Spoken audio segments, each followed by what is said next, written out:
జీవితంలో అందం అర్థం ఉన్నాయి. అవి ఎప్పుడంటే హృదయం మనసు పరిశుద్ధం చేయబడినప్పుడు మాత్రమే. ఎల్లప్పుడూ కూడా మనసుని పరిశుద్ధంగా ఉంచుకోవాలి. ఇది జిడ్డు కృష్ణమూర్తి గారి మాటలు అన్నమాట. మళ్ళా మనకి ఏదైనా ఒక సమస్య ఉత్పన్నమైంది అనుకోండి, దాన్ని రోజుల తరబడి సాగనివ్వకూడదు. వెంటనే ఆ క్షణమే ఆ సమస్యని పరిష్కరించుకోవాలి. అప్పుడు అది చిన్నగానే ఉంటుంది. మనం ఒక రోజు 4 రోజులు దానికి సమయం ఇచ్చామంటే ఇంకా అది చాలా పెద్దదైపోయి మనల్ని కుదురుగా ఉండేవాళ్ళం. మనసు సంఘర్షణకి లోనైపోయింది. కొన్ని ఆ మానసిక సంఘర్షణ నుంచి అనేక రూపాలు పుట్టుకొస్తాయి. అవి మనం వదిలించుకోలేము.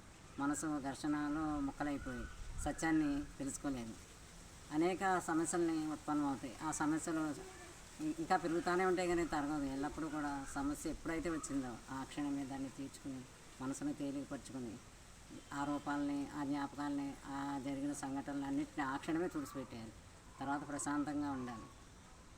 తర్వాత ఎల్లప్పుడూ కూడా ఆ క్షణంలో జీవించాలి. ఇవన్నీ కృష్ణమూర్తి గారు మనకు చెప్పిన మాటలు. మీరందరూ కూడా అది అర్థమవుతుందని అనుకుంటున్నాను. నెమ్మదిగా అర్థం చేసుకోండి. నవీన వైతాళికుడు ఆయన చక్కగా చెప్పాడు. రేపు మళ్ళా మాట్లాడు.